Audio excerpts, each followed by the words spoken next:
Hello friends, welcome to toppers world. നമ്മുടെ ഇന്നത്തെ class 4ാം ക്ലാസ്സിലെ കൂട്ടുകാരുടെ EVS ആണ്. EVSലെ നമ്മുടെ 3rd യൂണിറ്റ് വിങ്ഡ് ബഡ്ഡീസ് എന്നുള്ള നമ്മുടെ 3ാമത്തെ ചാപ്റ്ററാണ് നമ്മൾ ഇന്ന് എടുക്കാൻ പോകുന്നത്. നമ്മുടെ 48ാമത്തെ പേജിൽ നിന്നാണ് 3rd യൂണിറ്റ് സ്റ്റാർട്ട് ചെയ്യുന്നത്. ഫസ്റ്റ് 2 യൂണിറ്റിന്റെ ക്ലാസ്സുകൾ നമ്മൾ ഓൾറെഡി അപ്ലോഡ് ചെയ്തിട്ടുണ്ട്. കാണാത്ത കൂട്ടുകാർ നിങ്ങൾ തീർച്ചയായും കാണുക. അപ്പോൾ നമുക്ക് എന്ത് ചെയ്യാം, ക്ലാസ് സ്റ്റാർട്ട് ചെയ്യാം. ക്ലാസ് സ്റ്റാർട്ട് ചെയ്യുന്നതിന് മുമ്പ് നമ്മുടെ ചാനൽ ആദ്യമായി കാണുന്ന കൂട്ടുകാരാണെങ്കിൽ സബ്സ്ക്രൈബ് ചെയ്യുക. ക്ലാസ് മുഴുവനായി കണ്ടതിന് ശേഷം ഇഷ്ടമാവുകയാണെങ്കിൽ ലൈക്ക് ചെയ്ത് നിങ്ങളുടെ കൂട്ടുകാർക്ക് ഷെയർ ചെയ്ത് കൊടുക്കുക. അതോടൊപ്പം എന്ത് ചെയ്യുക, നമ്മുടെ വേറെ സബ്ജക്റ്റുകൾ 4ാം ക്ലാസ്സിലെ കൂട്ടുകാർക്ക് ആവശ്യമുള്ള എല്ലാ സബ്ജക്റ്റിൻ്റെ ക്ലാസ്സുകളും നമ്മൾ അപ്ലോഡ് ചെയ്തിട്ടുണ്ട്. എല്ലാ സബ്ജക്റ്റിൻ്റെ പ്ലേലിസ്റ്റിൻ്റെ ലിങ്ക് ഡിസ്ക്രിപ്ഷൻ ബോക്സിൽ കൊടുത്തിട്ടുണ്ട്. അതുകൂടെ ഒന്ന് ചെക്ക് ചെയ്ത് നോക്കുക കേട്ടോ. അപ്പോൾ നമുക്ക് എന്ത് ചെയ്യാം, ക്ലാസ് സ്റ്റാർട്ട് ചെയ്യാം. 3rd unit winged buddies. അപ്പോൾ നമ്മൾ 3ാമത്തെ യൂണിറ്റിൽ എന്തിനെ കുറിച്ചാണ് പഠിക്കുന്നത്? ടൈറ്റിൽ വായിക്കുമ്പോൾ തന്നെ മനസ്സിലാവില്ല, പേര് വായിക്കുമ്പോൾ തന്നെ മനസ്സിലാവുന്നുണ്ടാവും. നമ്മൾ പക്ഷികളെ കുറിച്ചാണ് നമ്മുടെ 3rd യൂണിറ്റിൽ പഠിക്കാൻ പോകുന്നത് കേട്ടോ. അപ്പോൾ ആദ്യം റീഡ് ചെയ്യാം, ഫസ്റ്റ് പേജ് റീഡ് ചെയ്യാം. The teacher started the class that day by playing a bird song. Kutru, kutru, kutru. Have you heard this bird song? The teacher asked. അപ്പോൾ ടീച്ചർ ക്ലാസ് സ്റ്റാർട്ട് ചെയ്തു. ഒരു പക്ഷിയുടെ പാട്ടോട് കൂടിയാണ് teacher class start ചെയ്തത്. എന്നിട്ട് teacher ചോദിക്കുകയാണ്, നിങ്ങൾ ഈ പക്ഷിയുടെ പാട്ട് കേട്ടിട്ടുണ്ടോ? അപ്പോൾ പാടുന്ന പക്ഷി ഏതാണ്? കൂട്ടുകാർക്ക് അറിയോ ഏത് പക്ഷിനെ നമ്മൾ പാടുന്ന പക്ഷി എന്ന് പറയുക? അറിയോ നിങ്ങൾക്ക്? കുയിലിനെയാണ് പറയുക അല്ലെ. കുയിലിനെ നമ്മൾ പറയും പാടുന്ന പക്ഷി എന്ന് പറയുന്നത്. നമ്മൾ പാട്ട് പാടുന്ന പക്ഷി എന്ന് പറയുമ്പോൾ നമ്മൾ ചിന്തിക്കുക കുയിലിനെ ആയിരിക്കും അല്ലേ. അപ്പൊ നമുക്ക് നോക്കാം ടീച്ചർ ഇവിടെ ഏത് പക്ഷിനെ പറയണെന്ന്. Can you identify this singing bird? Has anyone seen it? The class was silent. അപ്പൊ നിങ്ങൾ ആരെങ്കിലും കണ്ടിട്ടുണ്ടോ, സിംഗിങ് ബേർഡിനെ കണ്ടിട്ടുണ്ടോ എന്ന് ടീച്ചർ ചോദിച്ചപ്പോൾ കുട്ടികളെല്ലാവരും സൈലന്റ് ആയിരുന്നു അല്ലേ. കാരണം എന്തുകൊണ്ടായിരിക്കാം, ആരും തന്നെ അങ്ങനെ ഒരു സിംഗിങ് ബേർഡിനെ കണ്ടിട്ടുണ്ടാവില്ല. അപ്പൊ ടീച്ചർ അത് എക്സ്പ്ലെയിൻ ചെയ്യാണ്. Its name is white cheeked barbet. ചിന്ന കുട്ടുരുവാൻ അയാൻ സെഡ്. അപ്പോൾ ആര് പറഞ്ഞു? അയാൻ പറയാണ് അതിന്റെ പേര് വൈറ്റ് ചീക്ക്ഡ് ബാർബറ്റ് എന്നാണ് ആ ബേർഡിന്റെ പേര്. മലയാളത്തിൽ അതിനെ ചിന്ന കുട്ടുറുവാൻ എന്ന് പറയുമെന്ന് അയാൻ പറഞ്ഞു. What is the colour of this singing bird? അപ്പോൾ ടീച്ചർ ചോദിക്കുക, അപ്പോൾ എന്ത് ചെയ്തു, അപ്പോൾ എന്നിട്ട് കുട്ടി ചോദിക്കുകയാണ് ആ സിംഗിങ് ബേർഡിന്റെ നിറം എന്താണെന്ന് ചോദിക്കണത്. ടീച്ചർ ചോദിച്ചു, ടീച്ചർ ചോദിക്കുകയാണ് എന്താണ് അതിന്റെ നിറം എന്താണ്? And it is green in colour teacher, Saira respond. അപ്പോൾ ടീച്ചർ ചോദിക്കുകയാണ് അതിന്റെ നിറം എന്താണെന്ന് ചോദിച്ചപ്പോൾ സൈറ പറയുകയാണ് അതിന്റെ നിറം ഗ്രീൻ കളറാണ് ടീച്ചർ എന്ന് സൈറ പറഞ്ഞു. This bird is also call എന്താണ്, പച്ചില കുടുക്ക. What could be the reason for calling it like this? That the teacher continued. അപ്പോൾ നമ്മുടെ സൈറ പറഞ്ഞു അതിന്റെ നിറം പച്ച കളറാണെന്ന് പറഞ്ഞു അല്ലേ. അപ്പോൾ അതിന് എന്തുകൂടെ പറയുന്ന ടീച്ചർ പറഞ്ഞു, അതിന്റെ മലയാളത്തിൽ പറയുന്ന പേര് പറയാണ് പച്ചില കുടുക്കാന്ന് കൂടെ ബേർഡിനെ പറയും. അതിനങ്ങനെ ആ പേര് വരാൻ കാരണം എന്താന്ന് നിങ്ങൾക്ക് അറിയോ എന്ന് ടീച്ചറെ കുട്ടികളോട് ചോദിക്കുകയാണ്. അപ്പോൾ ഇവിടുത്തെ സിംഗിങ് ബേർഡ് എന്ന് ടീച്ചർ പറഞ്ഞ ബേർഡിന്റെ പേരെന്താണ്? വൈറ്റ് ചീക്ക്ഡ് ബാർബറ്റ് കേട്ടോ. White cheeked barbet. നമുക്ക് അറിയുന്ന സിംഗിങ് ബേർഡ് നമ്മൾ കുയിൽ അല്ലെ, കുയിലിനെയാണ് പെട്ടെന്ന് പറയുക. ഇവിടെ എന്താണ്, ഏത് ബേർഡിനെയാണ് ടീച്ചർ പറയുന്നത്? White cheeked barbet. എക്സാമിന് ചിലപ്പോൾ ചോദിക്കാൻ സാധ്യതയുള്ള ചോദ്യമാണ് കേട്ടോ. അപ്പൊ വൈറ്റ് ചീക്ക്ഡ് ബാർബറ്റ് ആണ്. അതിന് പറയുന്ന 2 പേരുകളാണ്. ഒന്ന് ചിന്ന കുട്ടുറുവാൻ അല്ലെങ്കിൽ പച്ചില കുടുക്ക എന്നും പറയും. മനസ്സിലായല്ലോ?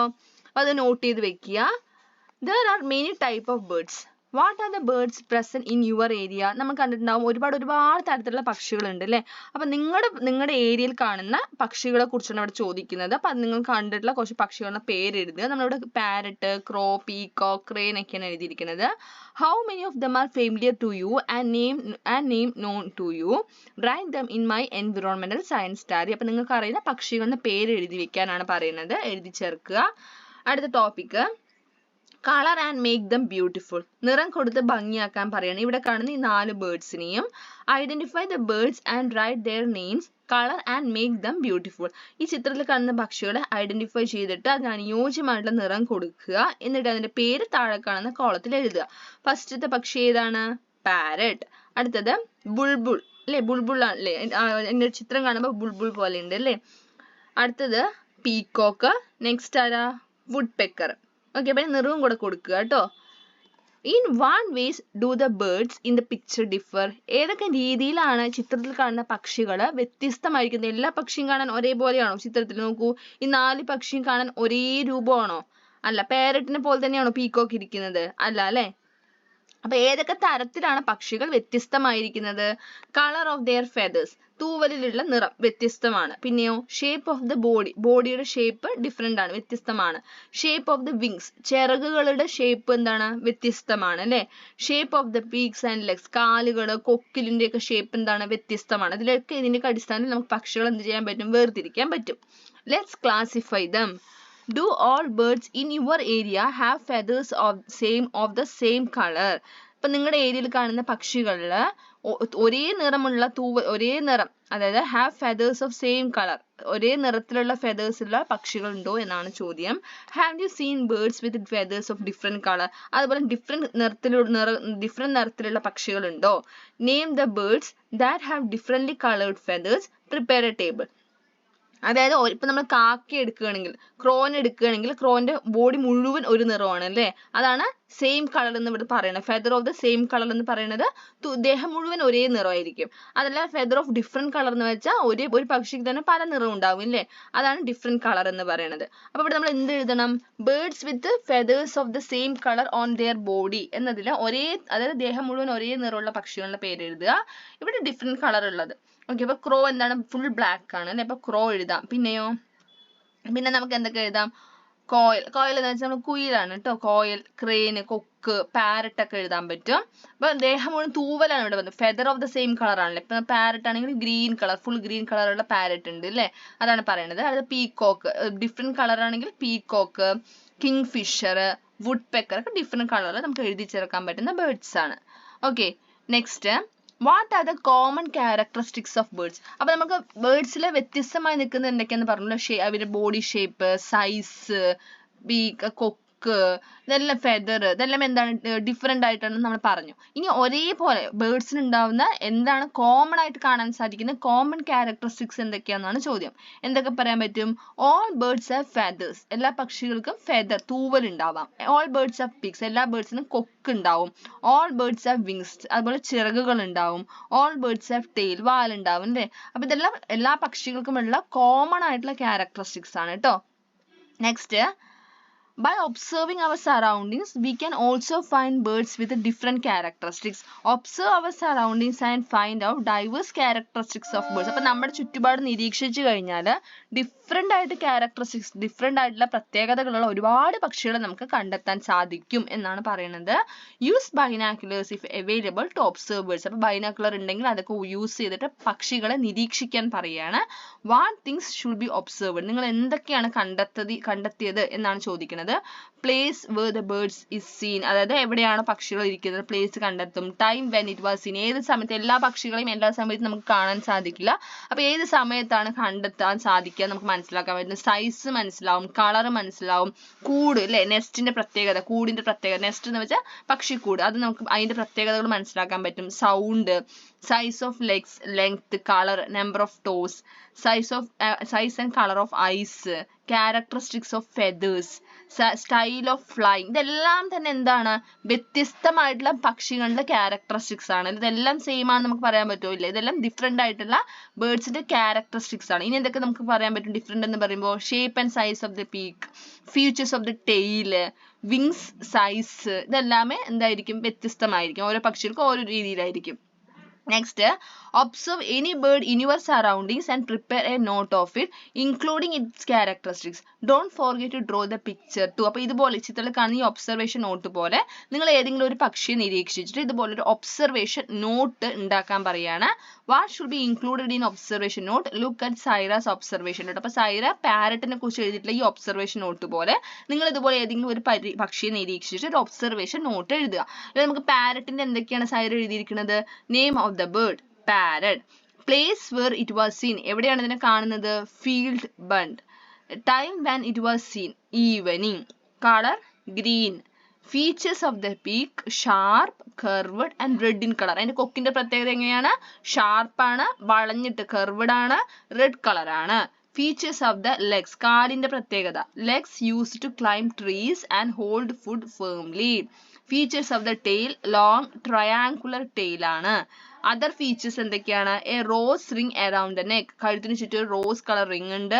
Lace egg in the hollows in tree, മരപ്പൊത്തുകളിലാണ് മുട്ടയിടുന്നത്.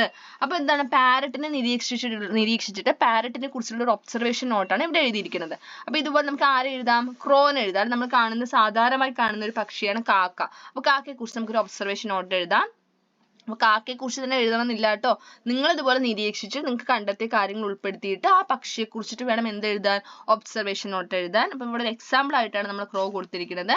അപ്പൊ name of the bird crow, place where it was seen in the yard or on a tree branch, time when it was seen, morning or daytime, color black, features of the beak strong and sharp black beak, features of the legs എല്ലാം ആക്കണത് ഇവിടെ K ആണ്, നമ്മൾ spelling തെറ്റി കൊടുത്തതാണ് കേട്ടോ. അപ്പൊ ഇവിടെ എല്ലാം ആക്കുക. Features of the leg, features of the leg എന്താണ്? സ്ട്രോങ് ആണ്. ഇതാണ് കേട്ടോ എല്ലാം ആക്കേണ്ടത്. ഇവിടെ എല്ലാണ്. Strong legs that help in walking and sitting on branches, വളരെ നല്ല സ്ട്രോങ് ആയിട്ടുള്ള കാലുകളാണ് അല്ലേ. ബ്രാഞ്ചസിലൂടെ സിറ്റ് ചെയ്യാനും വാക്ക് ചെയ്യാനും ഹെൽപ്പ് ചെയ്യുന്ന കാലുകളാണ്. Features of the tail long and straight ആയിട്ടുള്ള വാലുകളാണ്. Other features very clever, eats whatever is available, build big nest on trees using sticks, sometimes help in koel chicks hatch and grow. Next let's complete largest bird. ഇത് important ആണ് കേട്ടോ, ഇത് പഠിച്ചു വെക്കുക. എക്സാമിന് ചോദിക്കുന്ന ഒരു ഭാഗമാണ്, എക്സാമിന് ചോദിക്കാൻ സാധ്യതയുള്ള ക്വസ്റ്റ്യൻസ് ആണ് കേട്ടോ. ഇത് പഠിച്ചു വെക്കുക, ഇമ്പോർട്ടൻ്റ് മാർക്ക് ചെയ്യുക കേട്ടോ. ഇത് ലാർജസ്റ്റ് ബേർഡ് ഏതാ? Largest bird ostrich. The birds that flies backward, പുറകിലോട്ട് പറക്കുന്ന പക്ഷി hummingbird. The highest flying bird Ruppell's, griffon, vulture. Birds that do not fly, പറക്കാത്ത പക്ഷികൾ penguin, hen, ostrich. Smallest bird hummingbird. Okay, ഇത് പഠിച്ചു വെക്കുക കേട്ടോ.